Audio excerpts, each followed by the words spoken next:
So this is a video I've been waiting to do for a long time. I'm going to do like a introductory video, and I say introductory, it's probably going to end up being really long. But just like a quick introduction to a game called Shardbound. It's something I've been playing a lot off stream, and I've played it once on stream as well. I really enjoy the game, and there are pros and cons to it. I hope to cover both the pros and the cons to give you like an honest review. And I do plan on doing more videos like this in the future for other games I've been playing off of stream as well. But specifically, this one's about Shardbound, and if you don't know, this game is made by Spirit Walk Games. Spirit Walk Games is like an indie company that was started up from, well, I guess let's talk about it like this. Some of the developers had worked for like EA, Riot Games, etc. And then a while ago, they were working on a MOBA, right, like League of Legends, called Dawngate. And Dawngate was very well beloved, and it was a tight-knit community when it was still in development and in beta. That project was shut down by EA, and a lot of the talented developers left that to start Spirit Walk. Then they did a Kickstarter campaign for this game. The Kickstarter campaign hit a couple of the initial goals. Thus, we have Shardbound.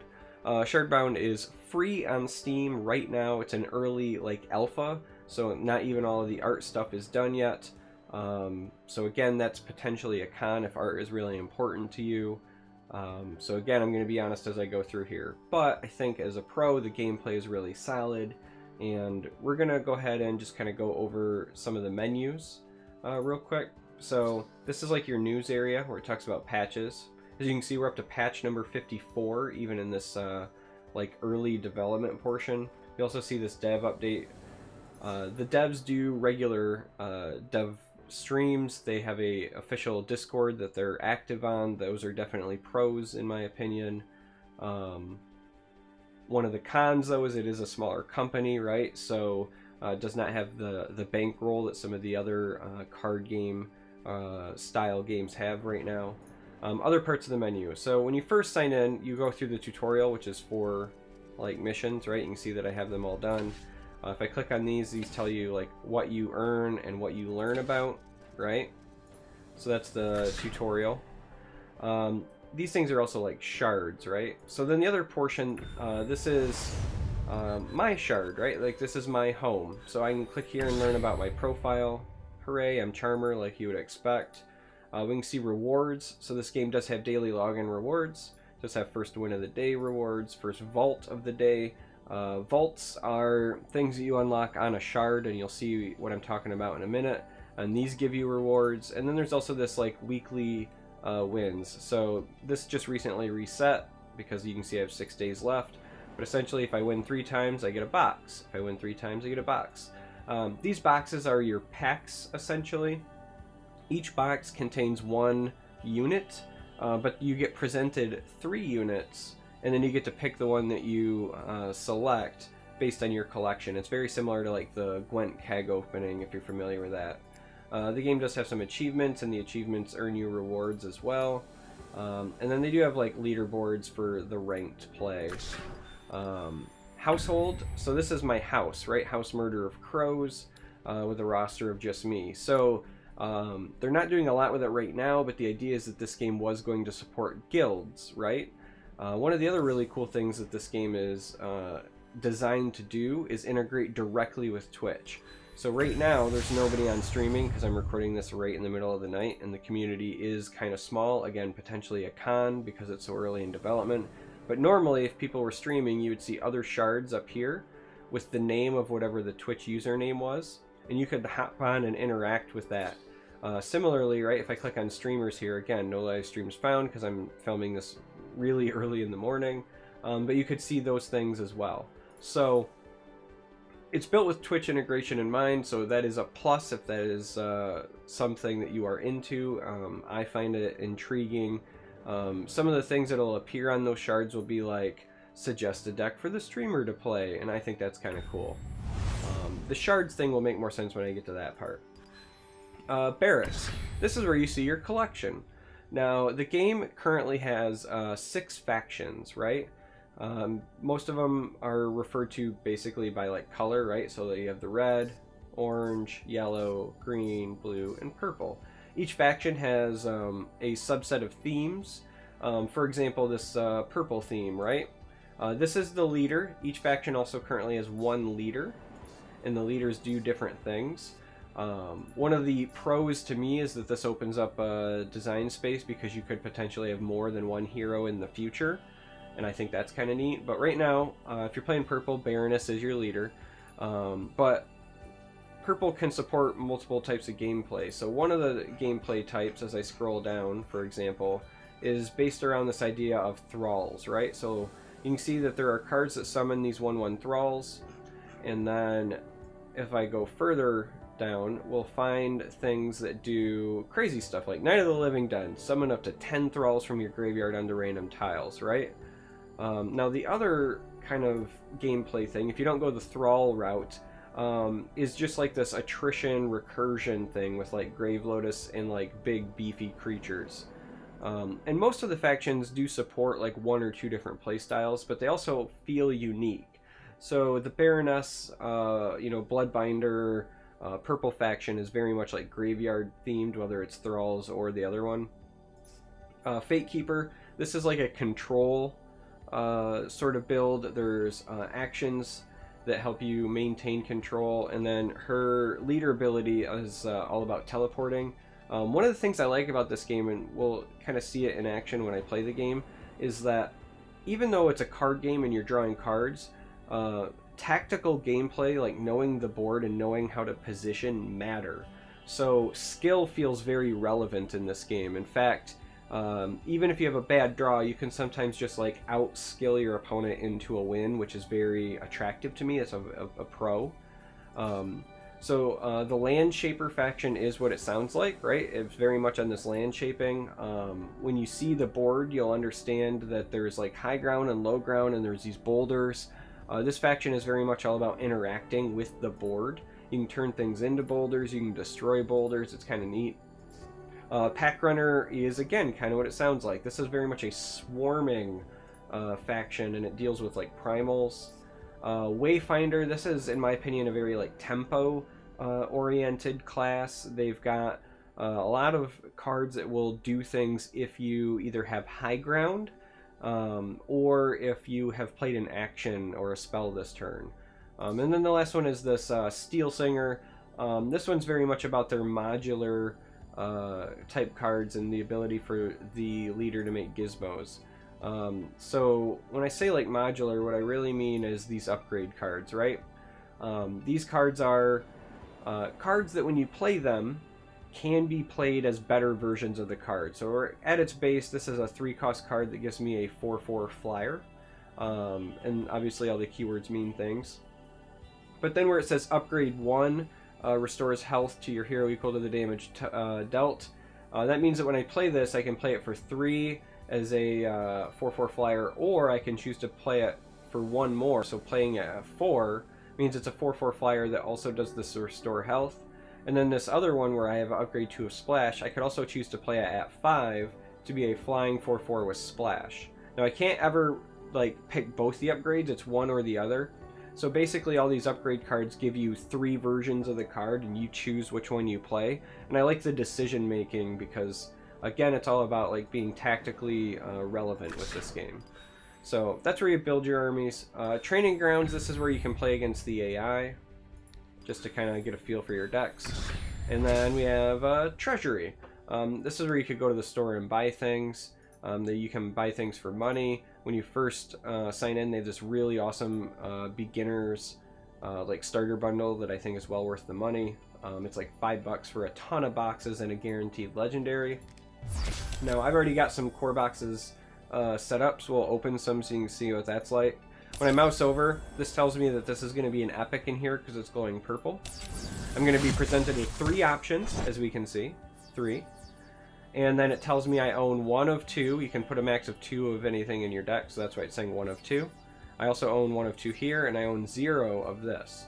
So because I own 0 of this, I'm going to go ahead and pick this just because that's what I want to do. Though, I will tell you, this card is kind of fantastic. Actually, you know what? I'm going to take that back. I'm just going to go ahead and take a second one of this. Shadow Dancer is great. Why? It's an 8/5, which is a fantastic stat line, but also the ability to teleport 3 tiles is huge. I am not joking when I mean position is kind of everything with this game. But we've opened up that, and now as I mouse over it, you can see I get a green. So that means it's going to be a common. Basically, green is common, blue is rare, purple is epic, and then legend and so forth. So that's kind of how the pack opening works. And then the last thing to go over is the shards, right? So this is my own personal shard. Again, if I was streaming right now instead of just recording, people could hop on this with me. If other people were streaming, I'd see their shards as well, but I'm recording this at an awkward time. So this is the vault, right? 0 of 9 seals broken. How do I get seals on it? Well, I meet the conditions, right? Play games with any army, breaks 1 seal. Play games with at least 4 minions with the primal or seedling type, means I break 1 seal. And then win games with any army, breaks 1 seal. So if I play a game and I win a game and I meet this condition, I can break up to 3 seals per game. Once I've hit 9 seals broken, this vault opens and I get a ton of rewards. To pick the deck that I'm playing, right, I can click up here and I can switch. I believe that I've got seedlings in this one, so this should meet this requirement, so we'll go ahead and do that. This on duty versus off duty is essentially saying whether or not I'm playing for ranked. I'm at the bottom of like dumpster right now, so we can go ahead and be on duty for rank. So yeah, we're gonna go ahead and pick this, jump into a game, and see how it plays. While we're waiting for a match to load, I do want to talk about pros and cons of the game. Pros are, I love the gameplay. I think it's very well balanced. You can tell that the people who have developed this have developed other games. The art that is done is very, very well polished. I think there's a lot of design space open, whether it's new leaders, new factions potentially, though I think 6 is more than plenty. I love the Twitch integration that they have planned, but there are cons, right? The big cons are mostly stuff that are just kind of tied to it coming from a smaller developer. So right now, the pace of development could be a little bit faster if they, had more resources to throw at it. The art is not all done on cards. Because it's in early alpha and they don't have a big marketing budget, the community is small. It's very tight-knit. Everybody I've encountered has been great. It reminds me very much of like the Legends community when that was in beta, but it is a small community, so that does mean sometimes games can be hard to find. This game's probably gonna be hard to find because again I'm recording this at a really awkward time. Other cons are just that right now it's the one game mode, so there's not like a draft game mode.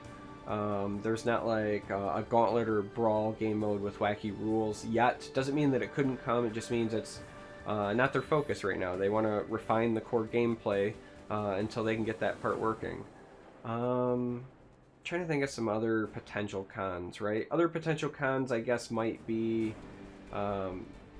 besides the big ones, which again are like art and small community.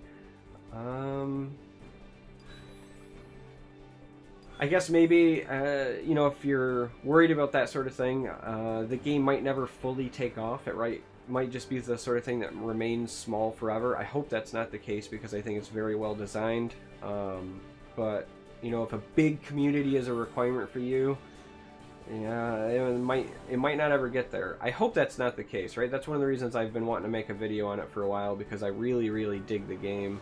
So yeah, here we go. We're going to dive into what it's like to play a game. So here's the board. It's a hexagonal board. My allies, you face my family. These tiles up here are like high ground. These are boulders, right? These are the things that kind of keep things away. So everything increases like it normally would. There's no like mana that you need to draw and play. It's incrementing like Legends or Hearthstone once per turn.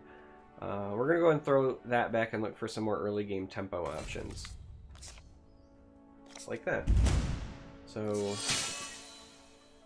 alright, so these crystals here, moving here grants you 1 mana this turn only, and it's destroyed if the enemy moves there. We want to go ahead and take advantage of that by moving there. And we're going to go ahead and play this Tempest Hound next to a boulder. right? Normally you can only play things on your side of the board, but this allows me to play it next to any boulder. So I'm going to drop it next to this boulder because it has charge. And then I can move it and attack the enemy hero. So I'm coming right out of the gate strong. Now normally when you attack the enemy hero or any other minion, if they're both melee, they both do their damage to each other. But ranged minions do not counterattack, and this hero is a range. You can tell from the crossbow, whereas I have like the swords.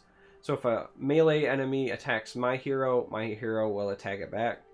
This one, however, is ranged, right? So I don't counter it, and it doesn't counter me.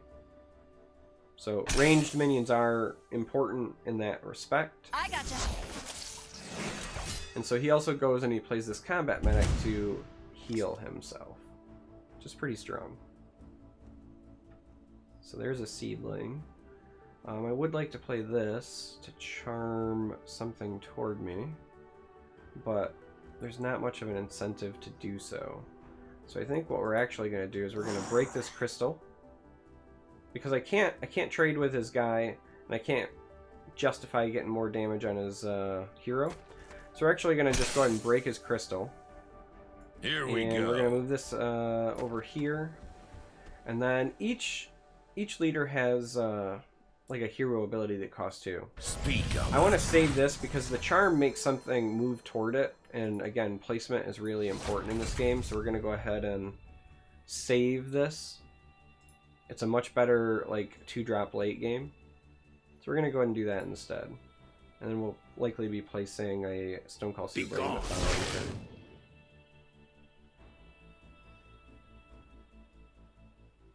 So another potential con, I guess, would be length of game, right? Another potential con would be that as of right now, there's no plans for this to go to mobile, but I think the complexity of the game wouldn't honestly translate well to mobile, so I'm okay with that. But again, when it comes to like just well-designed tactical games, I really, really dig this game. Alright, so we have a cultivator that could find something from our deck. But I think we want to get this down. So this deep strike means I could place this anywhere, his side or my side, right? Like if I do this, see how this, oh, this guy is next to boulders. That's a bad example. If I do this, all these blue areas are my side. That's normally where you can deploy minions. However, this faction, because again, this one's a land shaper, it's very much about the board, lets me also place things next to boulders. And then deep strike means I can place it anywhere. But we still want to put this like well behind enemy, or away from our enemies. Let's do it like here. Because this makes angry stones every turn. We've got this. And we're actually going to retreat as well. I'm here. So every turn it makes this angry stone. I can't control these. They just move and then attack whatever's closest to it. But the point is if I can keep this alive, we can play like an attrition game where they just keep coming and he has to keep responding. So that's the goal. So he plays a Harbinger. This thing moves and then does 2 damage to all adjacent enemies. The flying means it can move to anywhere on the board, so that's actually a really powerful play.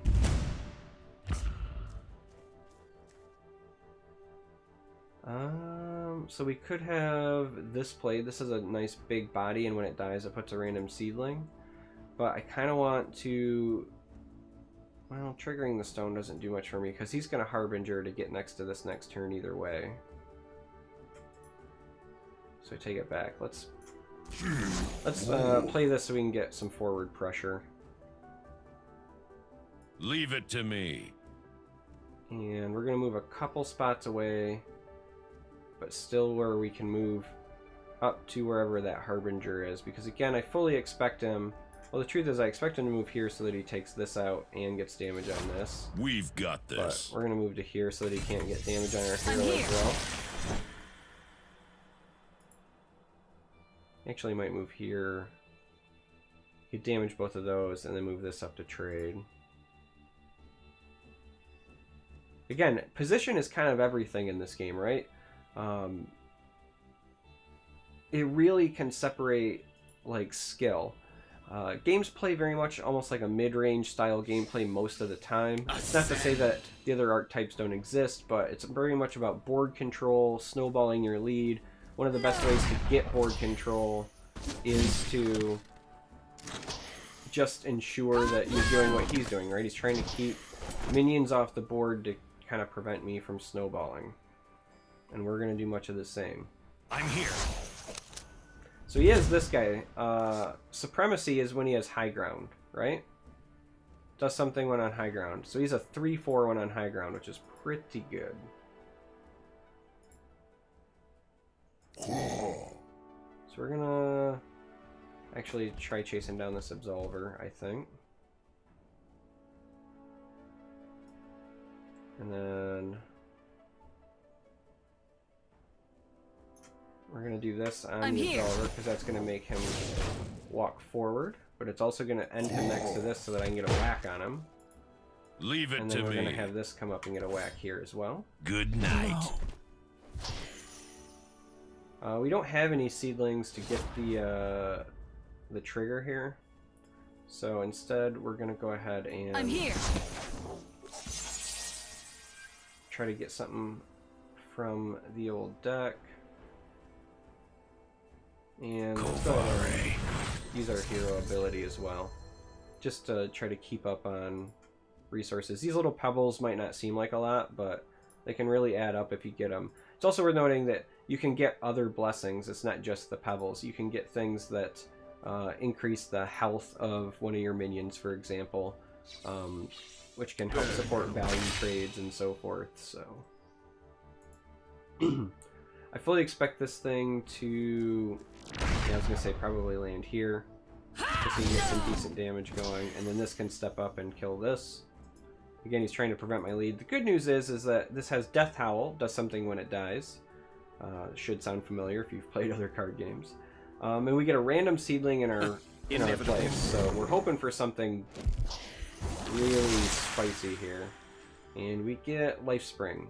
So at the end of each turn, restore 2 health to adjacent allies. It's not the worst. Another Angry Stone one would have been nice. There's also a Blight seedling that can sometimes go down and it makes tiles do damage. Alright, another Harbinger.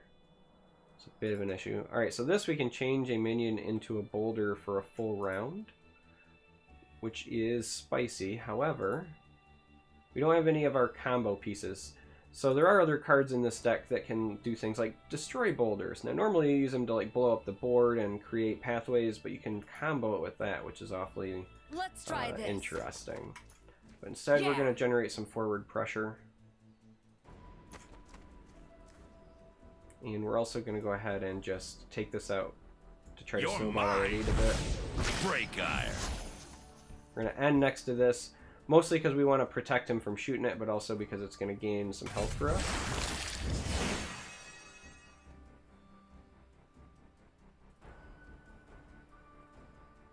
And then the following turn, we're going to have a lot of things we can do.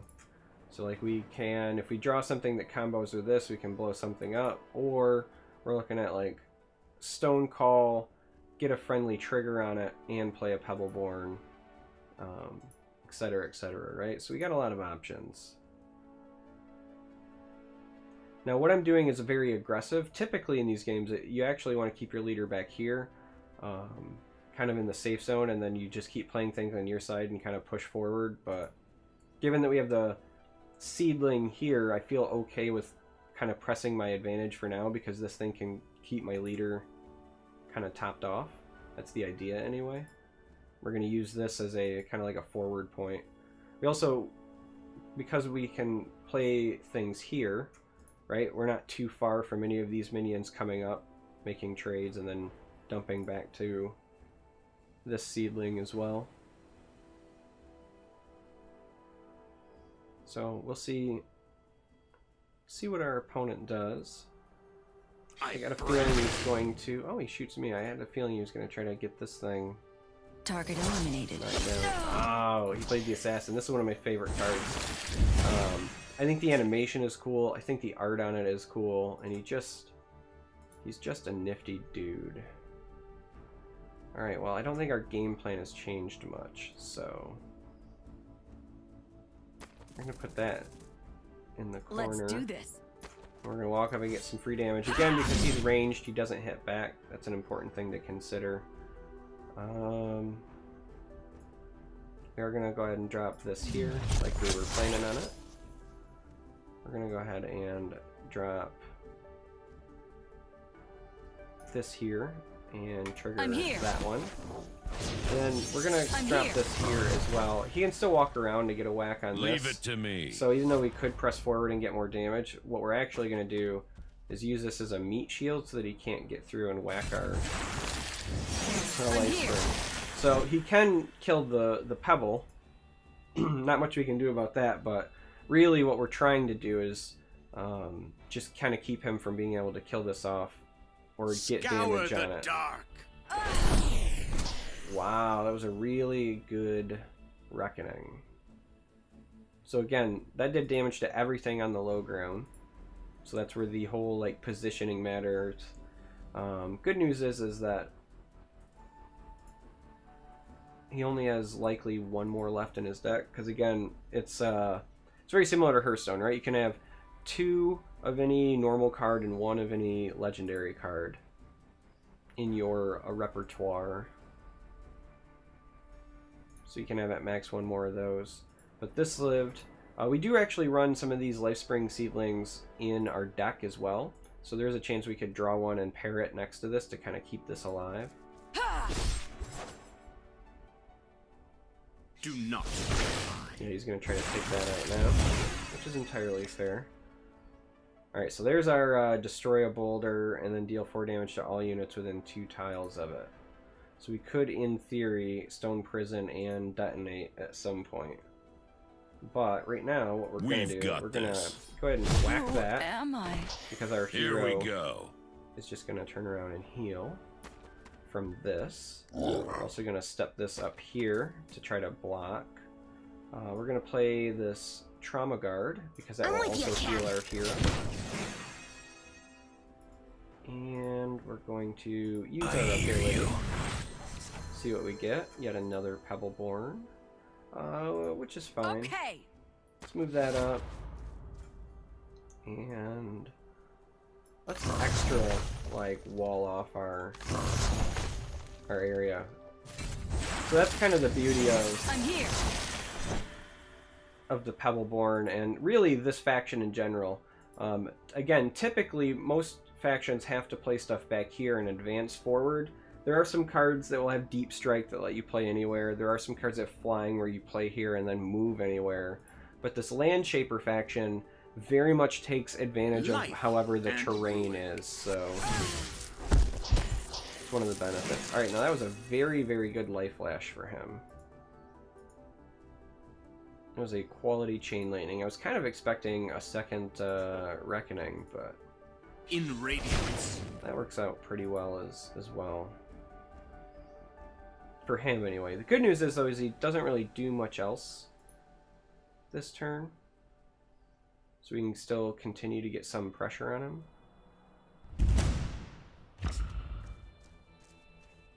Alright, let's go ahead and I'm see here. what seedling we get. Alright, so there is the Life Spring. We are for sure going to play that here. That'll heal this back up to 4, which then means that the Reckoning will not by itself clear those, and that's really important in my opinion. Let's go ahead and see what kind of blessing we get as well. Alright, so this one gives an ally +2 movement. Let's try this this. turn. Look alive, people.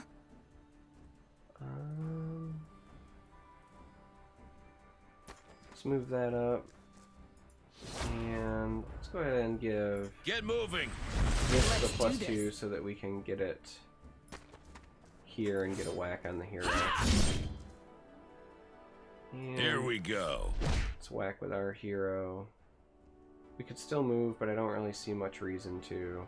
And again, the dancer charm is really powerful, right? As we saw earlier, I pulled something to me that I couldn't get to, so I typically save these for a better like power play. So right now we've got like combo removal. So if he's got a handful of cards, so if he starts flooding the board, we can move like our guys away, turn something into a stone, and then blow it up and deal 4 damage to all units within 2 tiles of it, which can can be a very powerful play for us. So now keep in mind, we don't have to use these two in conjunction. We can always just blow up any boulder if necessary, but it's usually better to use these two together. So that way you're guaranteeing something dies, and then you kill all the little minis. There are minions that have way more than 4 health, especially as we get to the late game where we're at 9 and 10 mana. You can see some beefy units, but we're snowballing our board position. If he doesn't have like another Reckoning or another good Life Flash, it actually wouldn't shock me if we get a concede soon. Alright, so he played 2 3/5s, and these guys have Supremacy, meaning they do something when they're on high ground. And their ability is they do 1 damage to all enemies on the low ground. So that's actually a pretty powerful ability. Ooh, we got a Vein Waker. That's pretty good for us as well, though. So Vein Waker has an ability that we can use, and we choose a boulder and spend 1, and then it makes a Metal Tempest, which is like another unit, wherever those are. So we have to decide how we're going to deal with these Evangelists, though. And I think that we are... How do we want to do it? Because we can blow up 1 and do 4 to the other. Let's try this.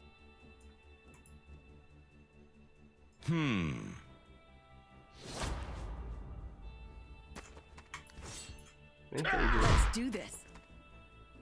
Take some damage, actually. Let's see what's going on.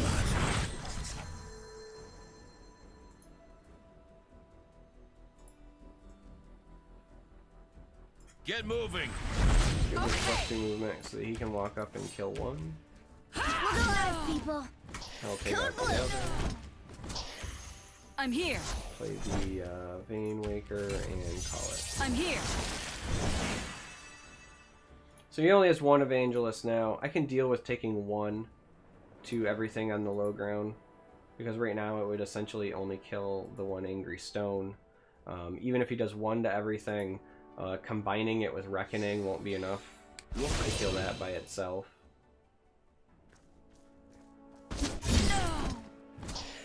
And because he's going to take this trade, unless he has something that teleports this to the high ground, we don't even have to worry about this at that point. So we're still doing a good job of trying to press our advantage. You can see that even though this doesn't feel like it's doing a lot, he keeps having to respond by killing the 3/1s, because they're going to slowly trickle in, and the fact that it requires him to spend an action dealing with that, that's just one less thing that we're having to worry about. So I'm here. Alright, so we are likely going to use our cool combo here now.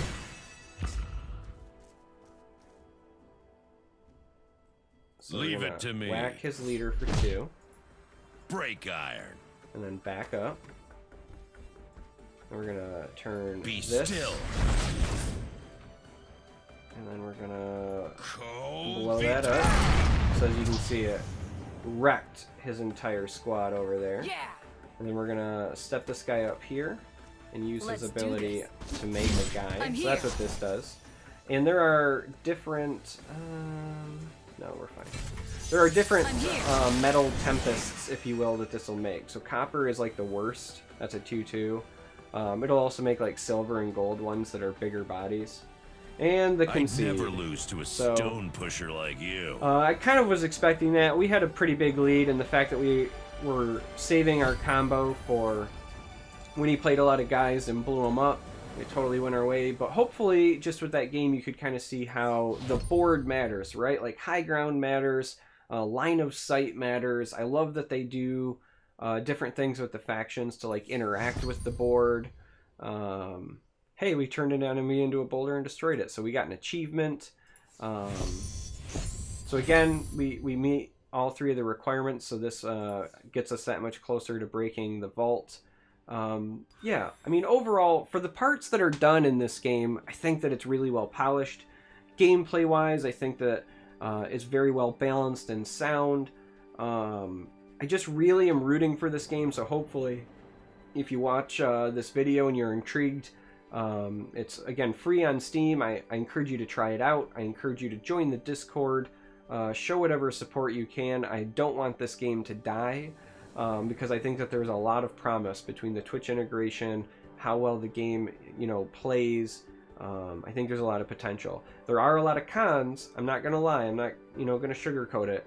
But I think that most of those cons are just tied to the fact that it's from a small indie company, and that if we can get enough support, I think that this thing could really shine. So anyway, this is my quick introduction to Shardbound. I say quick, it's probably going to be, half hour plus. I don't know how long this is taking, but it feels like a bit. Yeah, we're over 35 minutes. So, but anyway, this is my introduction. Please try the game out. This also, I should let you know, this isn't like any sort of paid promotion. This isn't an ad. They didn't give me anything. I just genuinely enjoy the game.